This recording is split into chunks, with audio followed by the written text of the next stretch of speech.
జగిత్యాల జిల్లా మెట్పల్లి పట్టణ కేంద్రంలోని జ్ఞానోదయ డిగ్రీ మరియు పీజీ కళాశాలలో నెహ్రూ యువ కేంద్రం జగిత్యాల గారి ఆధ్వర్యంలో ప్రపంచ నీటి దినోత్సవ కార్యక్రమాన్ని నిర్వహించడం జరిగింది.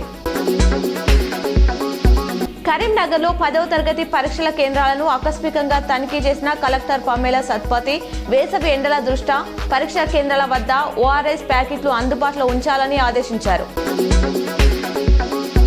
స్మార్ట్ సిటీ ప్రాజెక్టులలో భాగంగా కరీంనగర్లో చేపట్టిన ఇంటిగ్రేటెడ్ కమాండ్ కంట్రోల్ సెంటర్ విభాగాల పనితీరును నగరపాలక సంస్థ కమిషనర్ చాహద్ బాజ్పై పరిశీలించారు.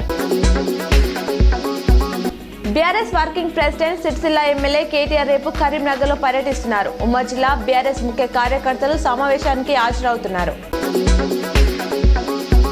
ఏప్రిల్ 11 నుంచి 3 రోజుల పాటు కొండగట్టులో చిన్న హనుమాన్ జయంతి వేడుకలు నిర్వహిస్తున్నట్లు జగిత్యాల జిల్లా కలెక్టర్ సత్యప్రసాద్ తెలిపారు. చిన్న హనుమాన్ జయంతి సందర్భంగా ఏర్పాట్లపై ఈ రోజు కొండగట్టులో ఎస్పీ అశోక్ కుమార్ తో కలిసి అధికారులతో సమావేశమై సమీక్షించారు.